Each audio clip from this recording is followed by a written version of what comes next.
And welcome back to the Cover 3 podcast here on CBS Sports. That's Bud Elliott. That's Tom Fornelli. I'm Chip Patterson coming to you live at youtube.com/cover3 and everywhere you get your podcasts on demand.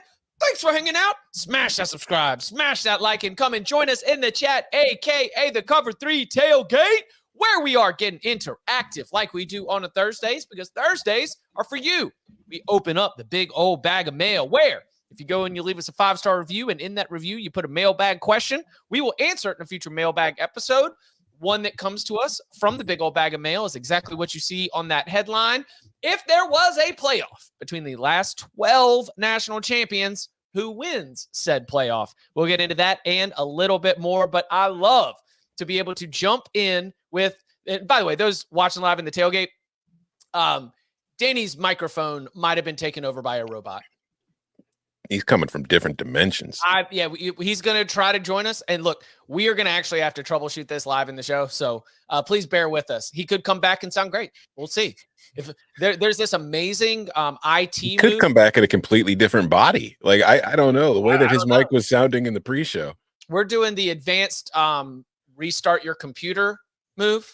So we'll see if that ends up working. So I always like to reward those who show up in the tailgate early. When the link goes live, they've got their notifications on and they get the conversation going.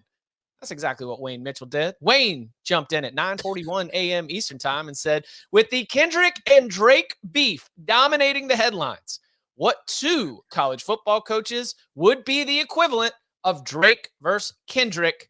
Thanks, guys. Love the pod. Go Noles.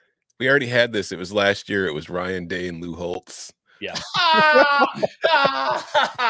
Man, I was coming off the top and saying, like, we actually did kind of have it 2 Mays ago with Jimbo and Saban. Now, I can't take the next step to be able to assign like a Kendrick, Drake, like who is Jimbo, who is Saban.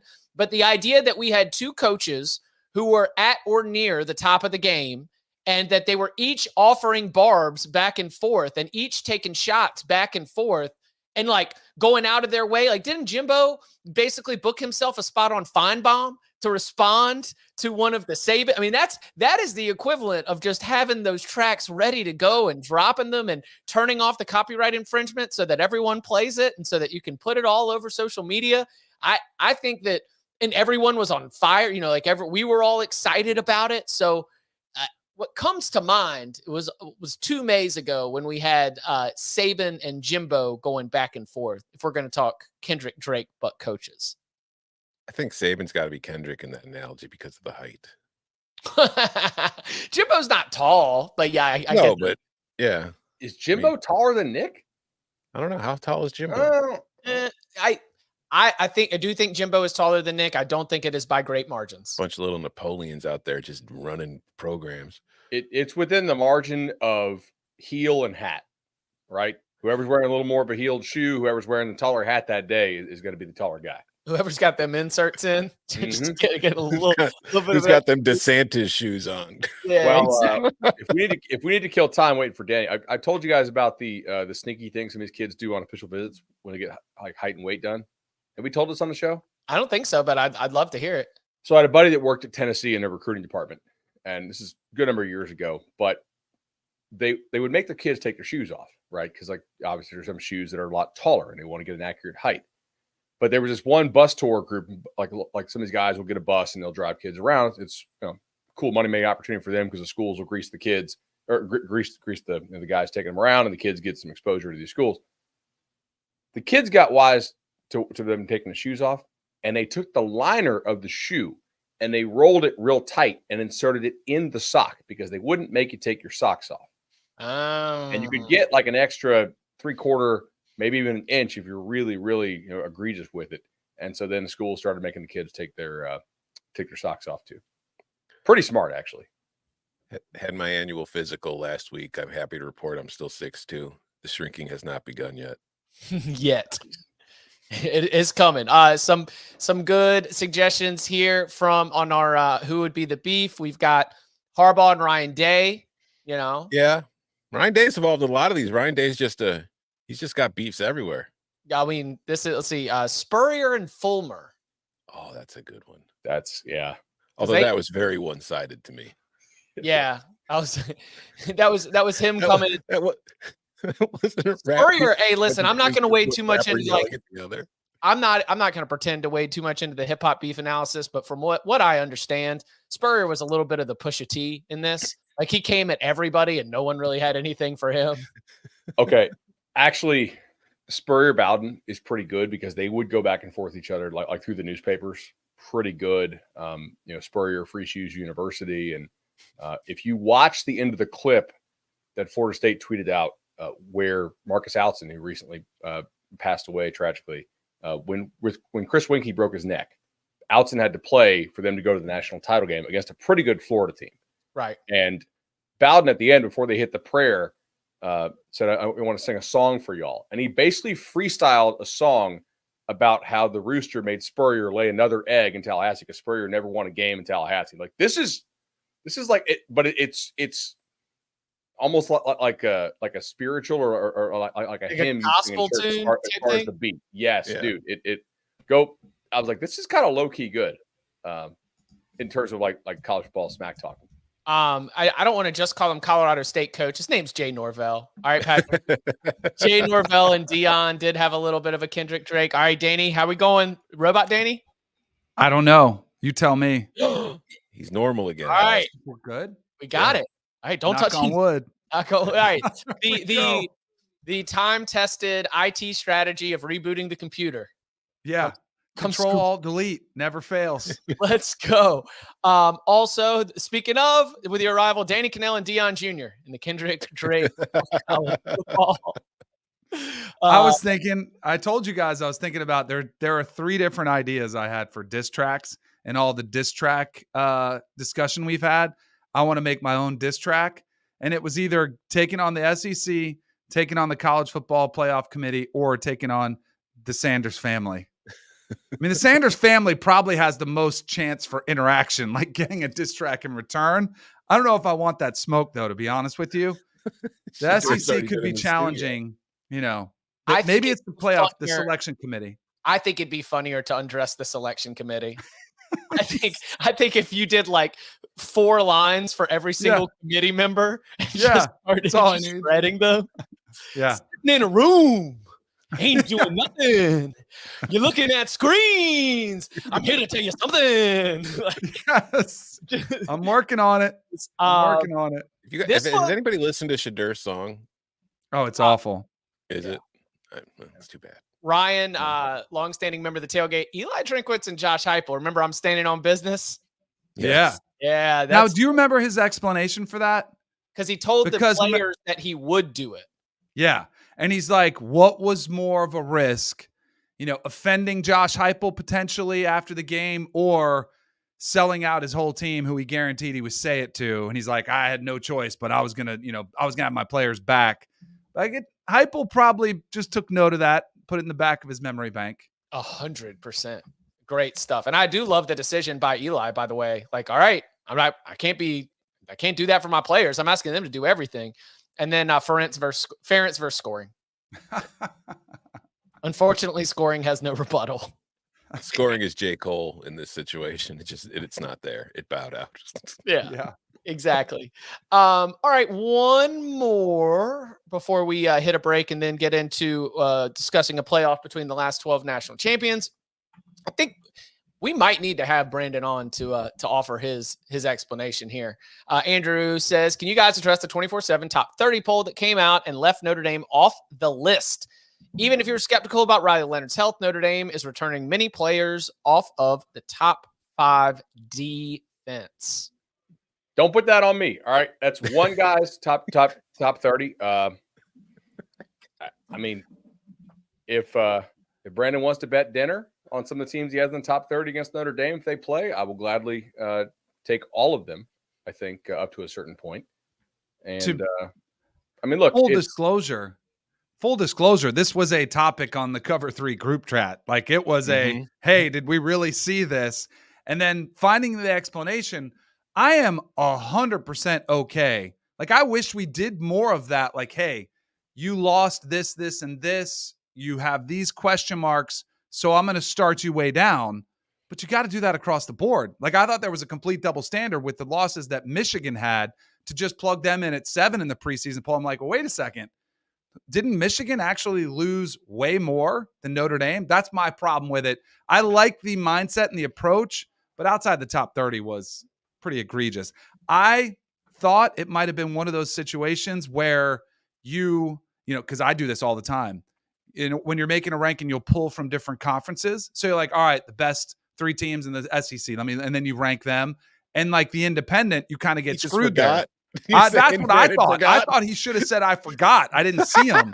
That would have sounded better. I would have given him more than the explanation, because I thought there's a double standard there that I don't think is fair. All in good fun here. Do we really think Brandon does not think they're a top 35 team, or do we think he forgot and then saw the engagement and doubled down to have fun with people? No, I think that he is doing the, like, as in the moment as it gets. Kind of what Danny, I think you're hinting at, is like, look, I'm going to do another one in August after media days, and I'm going to do another one before the start of the season after we get into fall camp. Like, he's taken the mock draft approach. Our friend Ryan Wilson has to do 52 mock drafts, and he throws out one and he's like, well, I'm going to have another mock draft coming up in a month. So it's not that it's lower stakes. You're just very, very focused in the moment. And, he is apparently concerned about, what do you say, quarterback and wide receiver? Mm-hmm. Okay. There's a lot of teams with new quarterbacks and receivers. Mm-hmm. Yeah. I would be, honestly, to me, if he had been like, I don't know if they've got the bell cow at running back, and I don't know if they've got good replacements where you're not gonna have a drop off after losing 2 NFL tackles. Like, that's a pushback that I would hear. Okay. But I also think that they've got 4 top 100 NFL draft picks on that team and the healthiest wide receiver room that they've had in a while. They returned 4 out of their top 7 pass catchers from last year. I think they're closer to 5 than 30. I had my Big Ten power rankings came out yesterday, the post-spring ones, and I had Nebraska at 7, and I was like, that might catch a little, I put them there just based on ceiling. I was like, people are going to get mad about that. And then I saw Brandon had Nebraska at 25 and Notre Dame not even ranked. So I was like, thank you, Brandon, for taking the heat off me today. Look, nobody really knows, honestly. Like, I mean, these are really, really hard. And they weren't the rankings we released this week. What? I shared those in the group chat with us too. What like out the Dennis's top 30? No, not Dennis's. No. Not going to call anybody out. I thought Dodds was pretty good, except for one team. I talked to him about it this morning. But of course, like, you think a top 25 is good because you agree with it, right? Like, it's basically you are confirming my biases. So this is a good one. Well, top 25, as we've discussed often here on the Cover 3 podcast, 15 to 40 is what we always say, is like, you are absolutely just talking about your flavor. What do you like in a college football team? Because the statistical difference on a neutral field between 15 and 40 is very small. And so your decision of who you're going to put in spots 15 through 25 or 15 through 30 is very much very, very subjective. I do think that in this view, if you are to say, like, taking the temperature right now, I think there's a top 4 that should be unassailable. Assuming that Riley Leonard is healthy. Where am I at here? Because I kind of do this thing. He also has to take a step forward as a passer. Like, and we've talked about that on here. But I think they can still make the playoff if he passes at the same level they passed at last year. Right. 2 years ago. Correct. To me, like, the low, like, if he's healthy, the lowest I can crank them to, like, down is 14th. Yeah. I think that defense is still pretty nasty. I mean, like, the worst case scenario is Leonard if healthy. Now, look, if Leonard ain't healthy, there's a scenario in which Brandon is really right, y'all, because I think CJ Carr is a future NFL guy probably, but not I don't think Notre Dame's receivers scare people without the threat of the quarterback legs, because I think that offensive line is a good step back from where it was last year. Right. But I mean, so if he's doing it right now, like, Riley Leonard ain't on the field right now, and Riley Leonard's legs are a hell of a lot better than his arm. So if that leg ain't right now, then I guess it's more defensible. I think that the quarterback, you're right, but like we talked about that Notre Dame quarterback room. Like, man, there's some good players there. I wonder if we're going to see some hit the portal. We didn't. That means that they've got good quarterback depth, or the staff understands. Flex and plate was full. Like Riley Leonard might be an injury risk, and so we need to make sure that we don't have a situation where the entire season is leaning on him. And let's see. This was actually a good follow-up question. Here you go. Rob says, do quote unquote bad top 25s help the betting lines for week 1? No. Okay. Vegas does not care about whoever's top 25. Vegas does not care. Vegas has their own power rating system, but Elliott already has his own power rating system. Tom Fornelli has its own power rating system. It runs 1 through 134. It has no cutoffs. It rates them all. It does not rank them subjectively. So, yeah, they're not really good at this by going on the whims of AP voters or the coaches. It's just not the way they play. I mean, Also, maybe one lines. Week 1 lines are hammered into place for months. Somehow, yeah, they're out right now. Like, Yeah. You get these pseudo sharps pounding the way with their $250 bets on FanDuel, and like eventually, like it kind of gets hammered into place where like it's there's not a ton of value week 1 unless they get hammered the wrong way. Which There's they week might. 4 lines out. Like week 5. Yeah. Like for like big games. Yeah. Mm-hmm. Yeah, the game of the year, all like the 100 games of the year that all get the lines, they all get hammered into place. But I will say it's not bankable, but there is some to that question in college basketball. There is some value you can sometimes find in a team being ranked and just being a little heavily bet by the public because of it. But even that, I feel like this was truer 10 to 15 years ago than it is now. Like pre-Torvik, like pre-Kenbaum. Yeah, just pre everybody being able to bet on their phone for the most part. Like when you had to go to them sketchy overseas sites.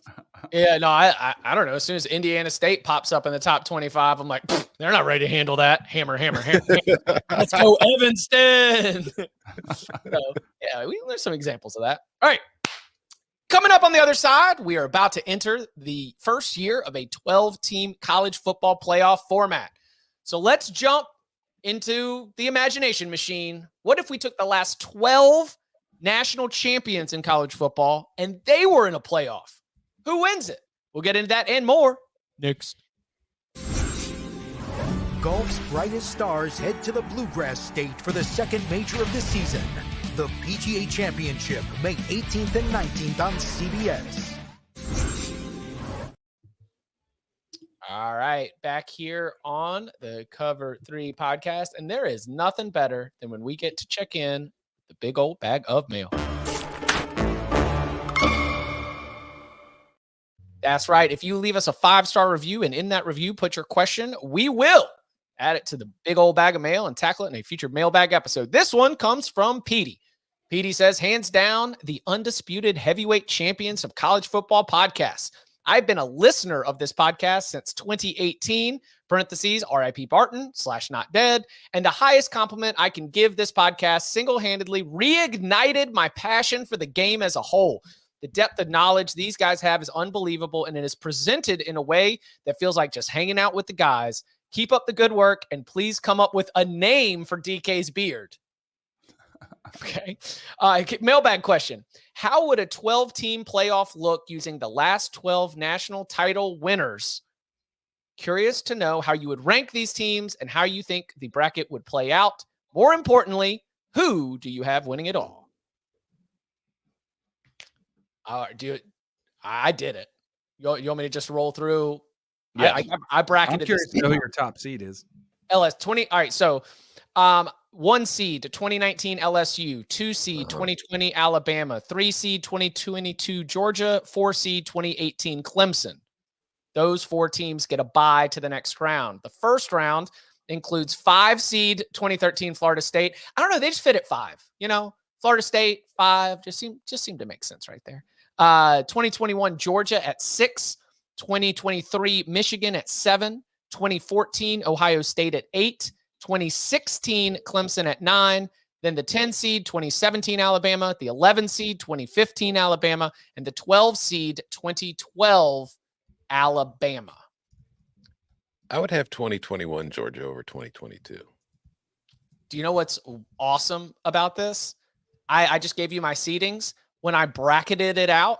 So I had the first round winners were 2013 Florida State, 2021 Georgia, 2023 Michigan, and 2016 Clemson, which meant that a quarterfinal featured 2022 Georgia over 2021 Georgia.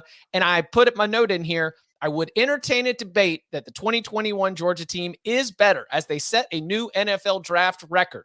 However, that 22 Georgia team came out and pasted a double-digit win Oregon team 49-3 in the first game of the season and never looked back the rest of the way. Yeah, but I still think the 2021 team was better.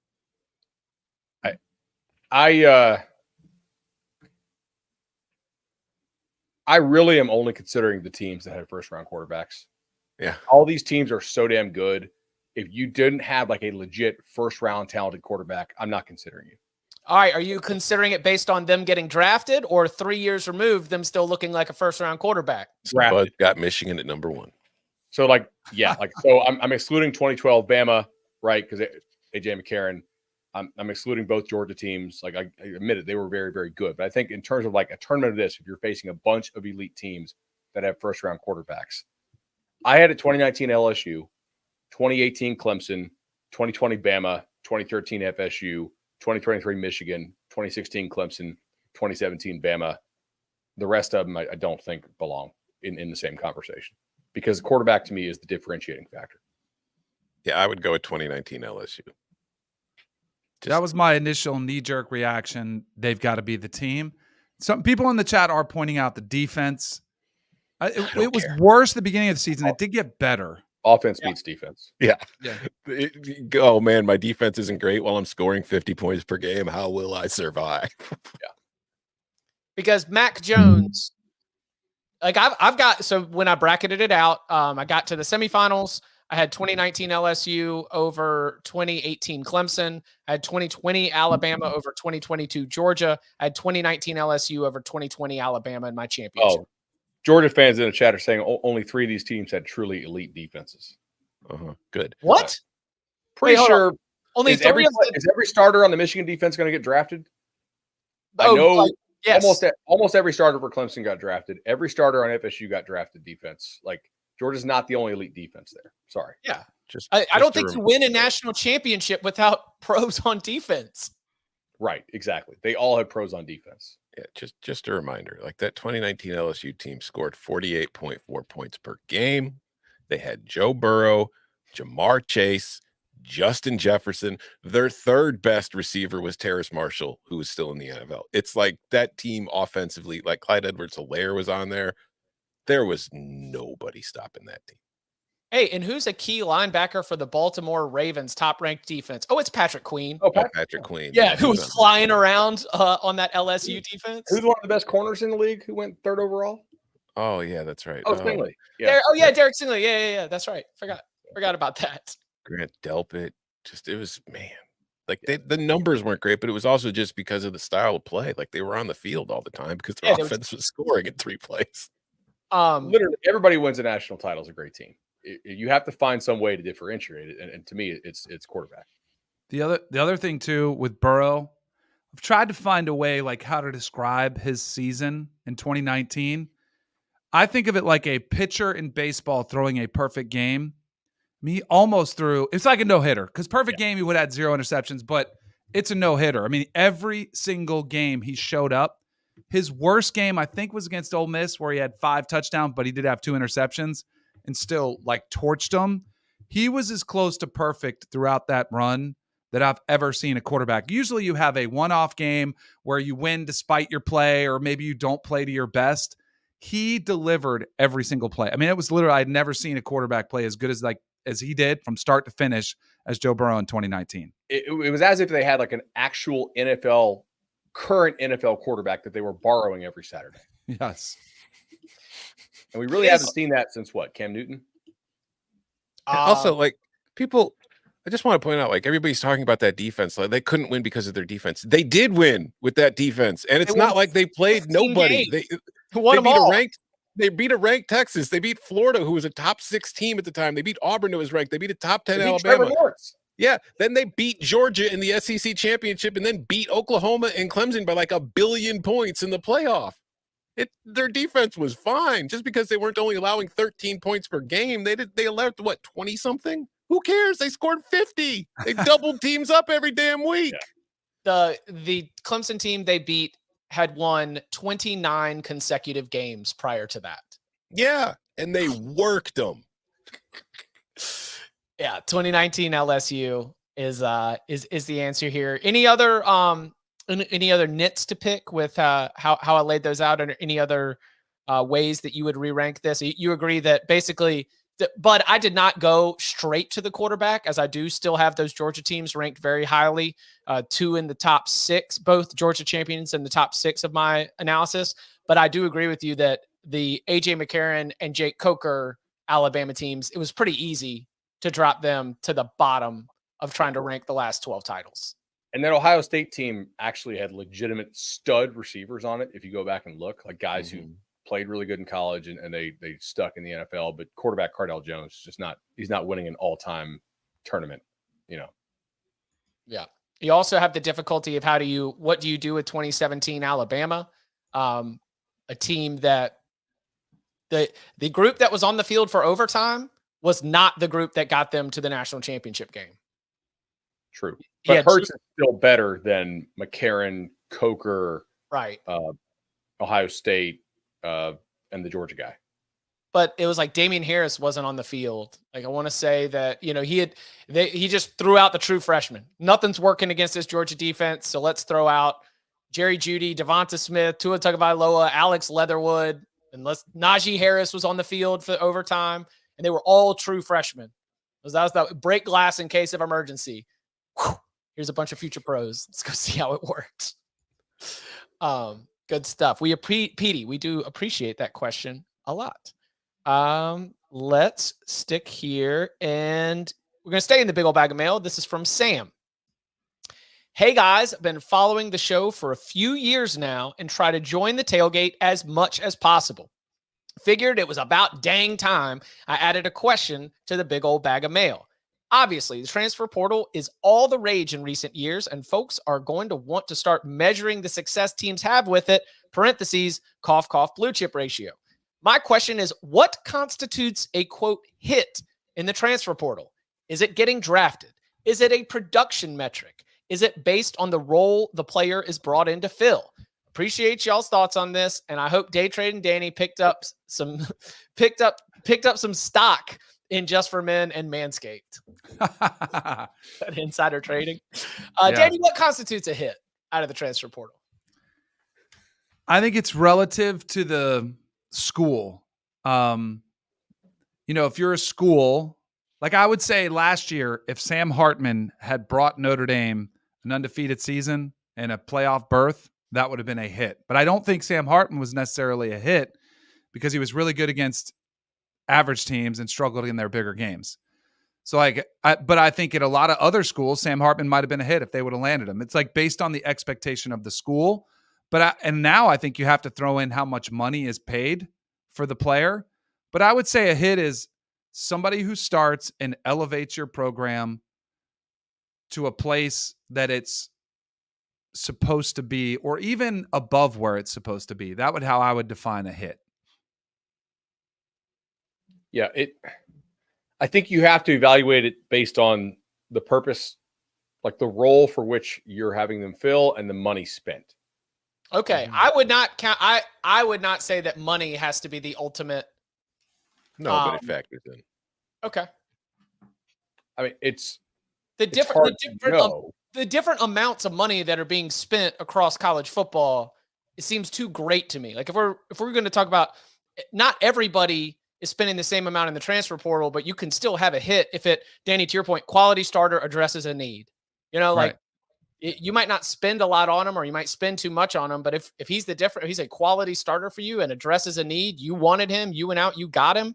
Then to me, it doesn't matter whether you're spending $700K or 1.2 or whatever it's going to be.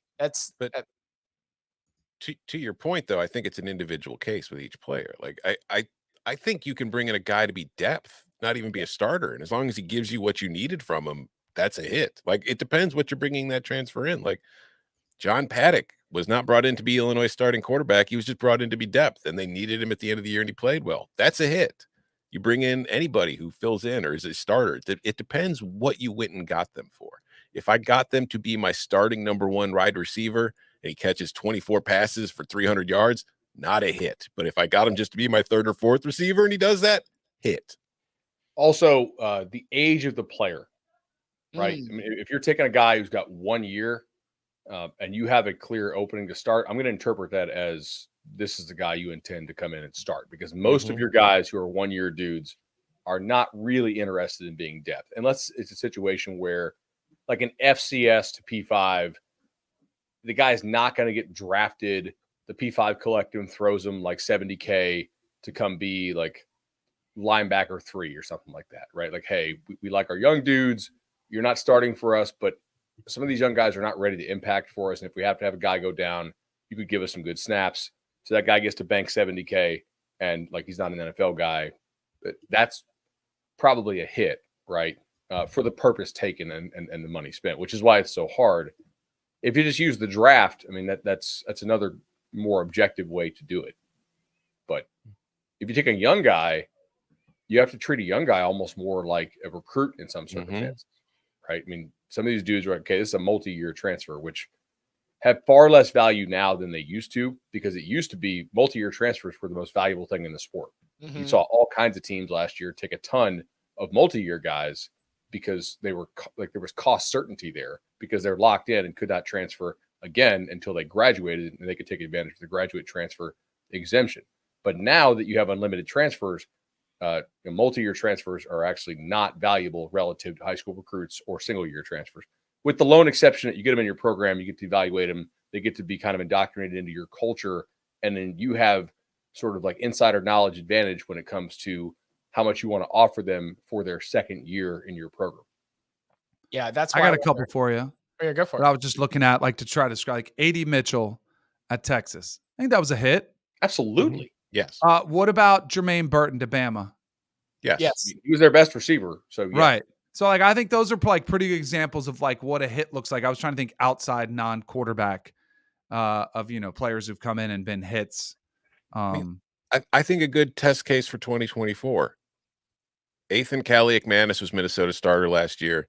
He kind of gets pushed out, goes to Rutgers. He's already been named Rutgers' starter. Minnesota brought in Max Brosmer from New Hampshire. He's only going to be there for 1 year. He's a grad transfer. If Max Brosmer is not a clear upgrade on what Ethan Kaliak-Manis was, that's not a hit. One that I was surprised was not a hit. I thought it was Brennan Armstrong. He goes to NC State. I thought it was going to be a hit. I don't think they would describe that as a hit. Definitely not. When he gets benched and loses his job and you got to go back to him. But I wonder if there was a hit rate, how many we would describe, like what the percentage of hits versus misses would be. You should have a high hit rate out of the portal. You have actual, in most cases, college game film, or in the worst case, generally at least college practice film.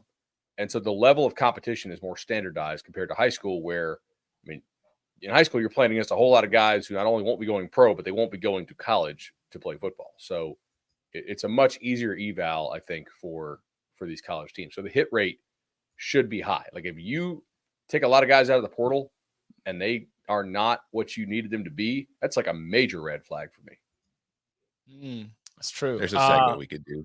Just do transfers at the end of the season, hit or not. Just go one by one individual through players.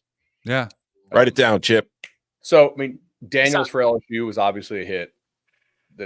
That was like a good developmental story. That was a multi-year because he wasn't a hit in 22, and he was a really nice hit, obviously, in 23, won the Heisman.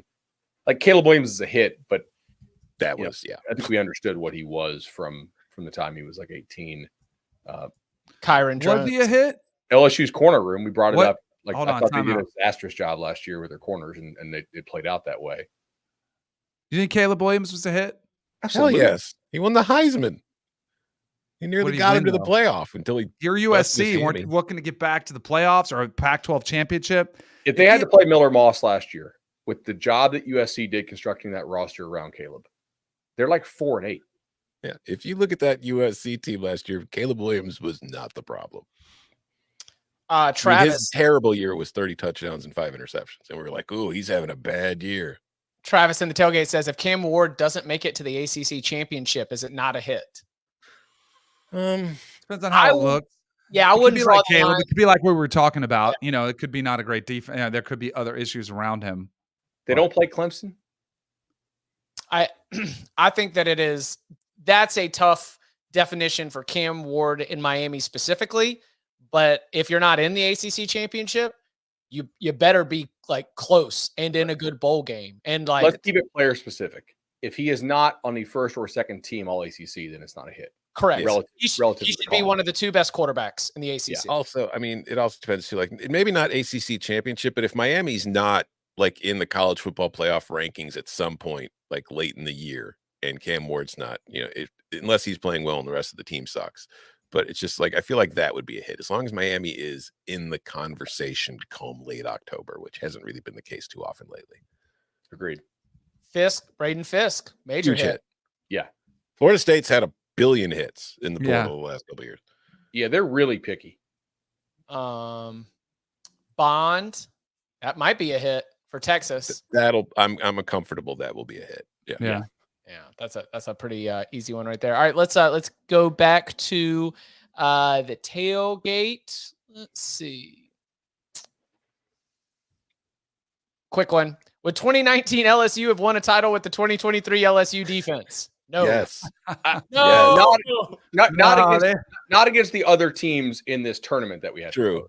But I mean, yeah, I don't know. Like going back to it, like the argument about needing to have an elite defense, like NFL teams can't cover Justin Jefferson or Jamar Chase when they focus on them as solo players. Now put them both on the field at the same time. There isn't a college defense that could cover either one of them. Like there is a line, I think, that you have to have a minimum level of defense. Like I think that LSU team would have won with those Oklahoma defenses that got blasted in the playoffs. But those Oklahoma defenses were better than this LSU defense. I mean, but I would argue that LSU offense was better than any of those Oklahoma offenses too. No doubt. I totally agree. Yeah. Here we go. This one is from the big old bag of mail. This is so deep in Bud's world. I know that Bud's about to go on his summer school journey. You're about to get all those summer school episodes rolling out over the course of the next 6, 7, 8 weeks. We've got 30 something already locked in for times, so I'm like super excited about that. We are very excited about it too. A lot of excitement about. I saw one comment in the big old bag of mail at the end of the question. It was like, "I'm so excited for summer school, so I can freak out all my friends with my random knowledge of other Power 5 conference teams." All right, this question says, with the expanded playoffs, how many losses would it take for Alabama, Georgia, or Ohio State to incur before Bud would exclude them from his playoff field? Utilizing predictive measures and recruiting rankings, I would guess anything 8-4 or better would lead to him making the case for their inclusion just about every year. All right. So, I mean, I would not project them for the playoff field if they're losing so many games that would exclude them from the voting, because projecting the playoff field is projecting the committee's behavior. I think he's doing a callback to when we were initially talking about the expanded playoff field, and you would make a point. It's like, guys, an 8-4, blank team is still a top 12 team in the country. And I think that is it's the best versus most deserving argument. I feel like you've had some growth, and we talk about it a little bit differently now, but it was something that not every college football fan realizes, which is if you just use predictive metrics because of talent, there are teams that still sit in the top 10 of power rating. I mean, Texas A&M under Jimbo was this forever. You'd be looking at a power rating, and Texas A&M had 4 losses in the middle of November, and they were still sitting there at 11th. So how many losses does it typically take in a power rating predictive metric before some of those top teams really start to tumble? It's a really hard question to put a number on, because it's how are the losses occurring? How are they performing? Why are they occurring? Like, are you getting blown out? Then it might only take 2. Right. Did you lose a quarterback? Is it a predictive power rating that is player based as opposed to team based? I mean, if so, that's going to adjust more quickly, depending on whether you are liking the backup quarterback or not. The reason why predictive power ratings hold on to their priors so hard and for so long, and in some cases never fully get rid of them, is because they've run their models without that stuff in there, and it makes them less accurate. Mm-hmm. Like they have the ability to strip it all out. They see how it looks, and it's like, oh, actually, these results suck when we take out the priors. Because what are the priors? In many cases, they are the best possible measure of height, weight, speed. And football is a violent game where you need to outrun people and push them around. So that's why they do it. I think just to put a random number on there, like if you're actually losing 4 or 5 games, I don't have a lot of examples where a team is 7-5 and an actual top 12 type team. Very rarely, 4 occasionally, but you would need to have like a crazy, crazy hard schedule and still play pretty well against it, obviously. And lose some close games. Correct. Yeah. Tom, you got any old power ratings insight on this one? No, I think Bud pretty much did it all. Although I was focused on one comment from number one Bud superfan in the chat while he was talking. It's from our boy Michael Campbell. Oh, he's back. Going back to I'm guessing he's behind. He's talking about Sam Hartman. He said Sam Hartman on the road versus Louisville. Best passing options was rookie wide receiver Rico Flores and tight end Mitchell Evans. Oh, so Michael, you're saying Notre Dame's wide receiver options weren't very good, huh? Because I seem to remember you being very mad at Bud a couple of years ago when Bud was telling you Notre Dame's wide receivers weren't very good. That's crazy how that we love Michael, man. 100%. To the question, though, there will not be a case to be made by anybody from a 4-loss team pounding the table they should be in. I mean, somebody will probably try to make the case, but I don't think it'll get much consideration. It would depend. Like if you're 8-4, and again, you know where I'm going to stand on this conversation if it ever comes around. But if you were 8-4 and your 4 losses were like top 10 teams, but you've also got like 4 or 5 wins over top 25 teams, somebody's going to have an argument. Now that would be one hell of a schedule. Like if you've got Florida's 2024 schedule and you go 8-4 through that, depends on who you want beat and lost to. Yeah, With the like way Florida would make the playoff at 8-4. Mm-hmm. With expanded conferences, you're going to have to get the shortest stick of the schedule draw, and then go out and like beat. If you have an Oklahoma or a Florida 2024 schedule, and then you take a couple losses to the big dogs, but then you get a couple. Yeah. 4 losses. What are your wins that would impress people at that point? You would have to That's take my some, question. Now, there are because I don't think UCF impresses the committee. Mississippi State certainly not. Kentucky's not impressive to the committee. Now, Miami, Texas A&M, I guess in theory A&M could, but if A&M loses that game, they're probably like a 7-5 team. So they're not good. Like that's not a ranked team at 7-5. Georgia, Texas, if they did it, it'd have to be like, okay, beat Georgia, lose Texas, lose Miami, lose A&M, lose Tennessee, and then win 4 of their final 5, I guess, which is Georgia, Texas, LSU, Ole Miss, Florida State. Like this. I could see that. A team that starts 1-3, makes a quarterback change, and then blows everybody out the rest of the way. This is the Utah thing. Mm-hmm. Whereas like Remember, before they started the wrong kid. Yeah. Yeah, but he didn't throw a single incomplete pass in the spring game.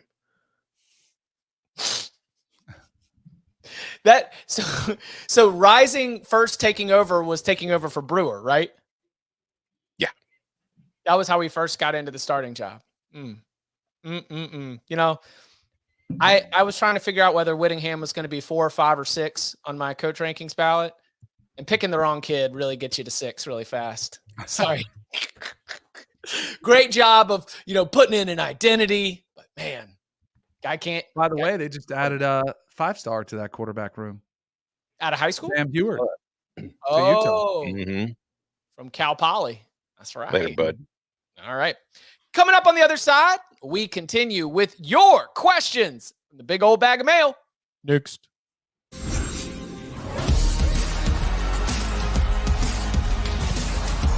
and they're starting to get in the groove. So impressive. Block your schedules. Aces are coming to CBS Sports Network.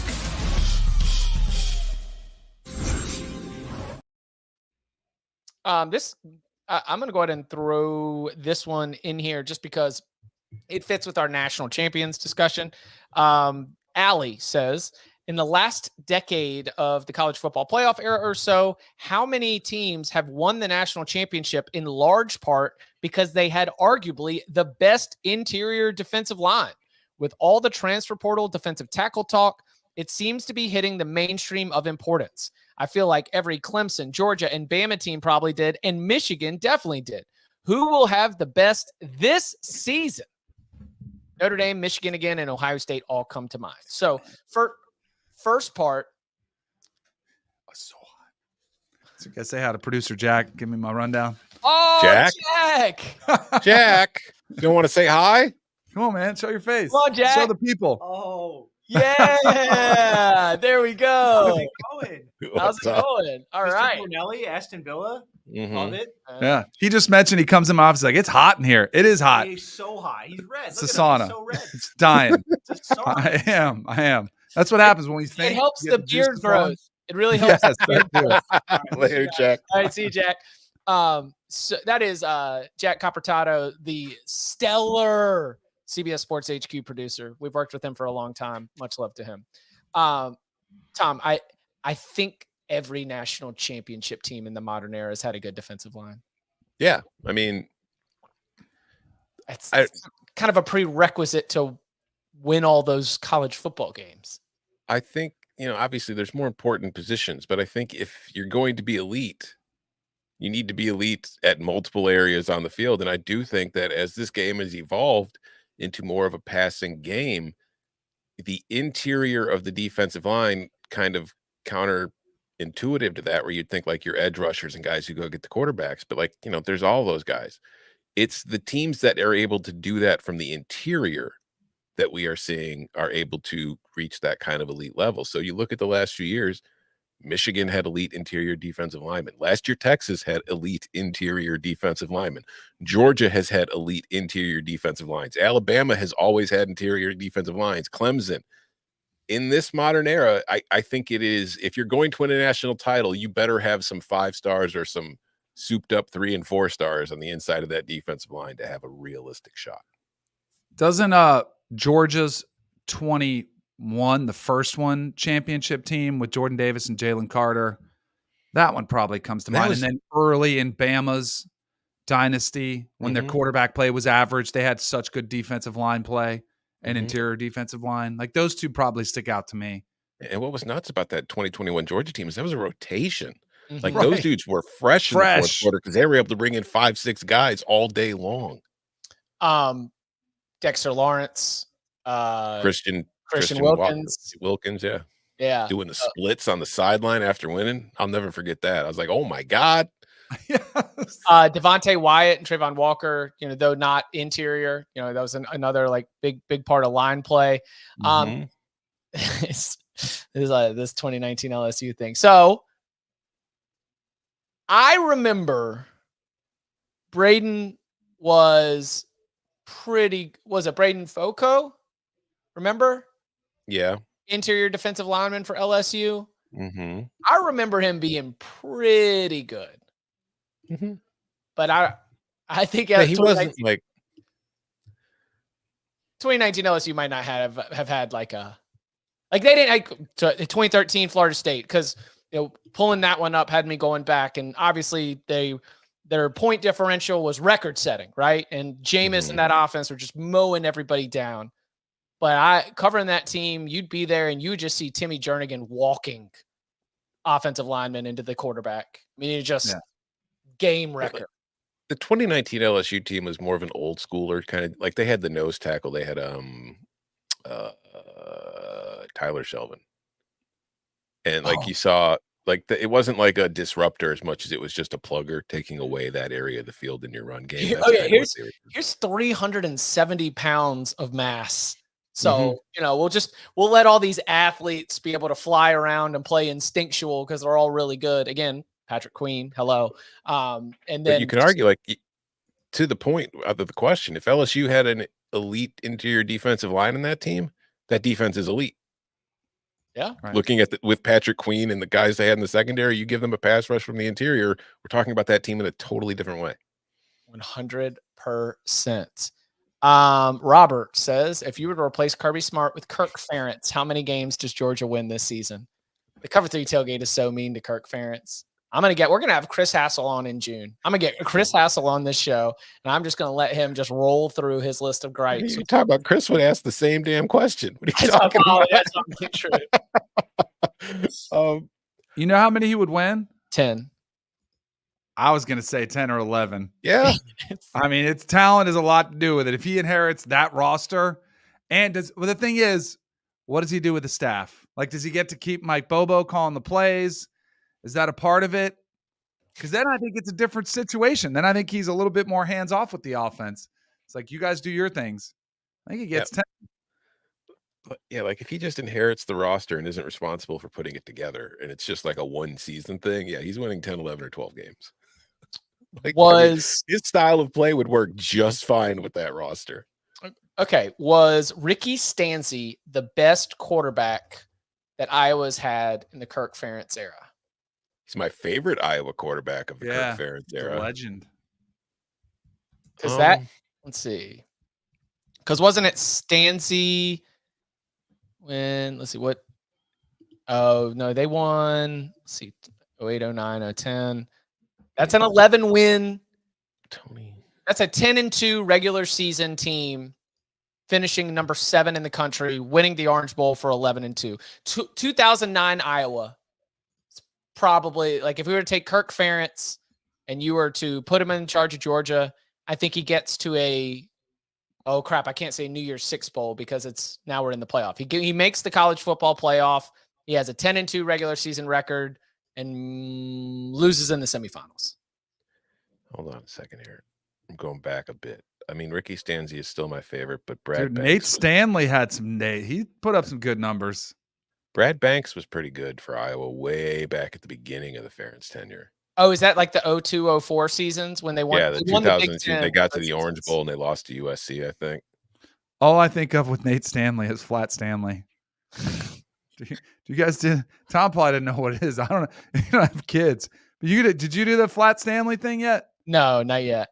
Oh, you don't know what Flat Stanley is? It's a children's book, right? Yeah, and then you have like a little guy, and he's like, it's like a drawing, and then you have to like bring him everywhere, and you take pictures with him wherever Flat Stanley goes, and then you show and tell, and yeah, that's all I kept thinking about when Nate Stanley was the quarterback, was Flat Stanley.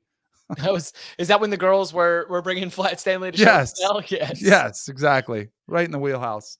Drew Tate was pretty good too. He was the guy before Stanzi, but no, Stanzi's my favorite. Yeah. I mean, they've had some James Vandenberg. I didn't even remember him. He put up some decent numbers for a year. Like that's all you need too. If you could throw 25 touchdown passes and have only 7-8 interceptions, you are going to be playing with house money with that defense and run game. What's happened to like the perception of Iowa quarterbacks isn't so much Iowa quarterbacks as how the rest of the sport has changed, while Kirk Ferentz hasn't changed anything, because 15 years ago, Ricky Stanzi's numbers were pretty much, on par and looking good compared to a lot of, around the country. These days, putting up those same numbers would be like Jag. That's exactly. I want to give a significant amount of time to this question. So I'll go ahead and tease one of next week's Big Old Bag of Mail questions. Next week in the Big Old Bag of Mail, and feel free to actually jump in the mailbag and offer your responses. We'll take it. Greatest Jag plus quarterback of all time. That's what we'll do next week. I already have my answer. Well, listen, that's now we open it up. Now you jump in, be like, hey, love the podcast, yada yada. Here's my submission for the greatest Jag plus quarterback of all time. We'll gather the responses and we will offer our discussion in next week's Big Old Bag of Mail. But if you thought the debates were heated talking about national champions, just wait till next week, baby. Monday. We're talking about our coach rankings ballots. We are just putting them out there. We're going to compare with each other. Then on Wednesday, after the release of the official CBS Sports coach rankings, of which we all have turned in our ballots already. Then we will react to the list, overrated, underrated, and much, much more. Then Thursday, best Jag Plus quarterback of all time will be included in the Mailbag episode. And you can follow him on Twitter at Tom Fernelli. You can follow him at Danny Cannell. You can follow me at Chip_Patterson. Gentlemen, thank you very much. Thank you. See ya.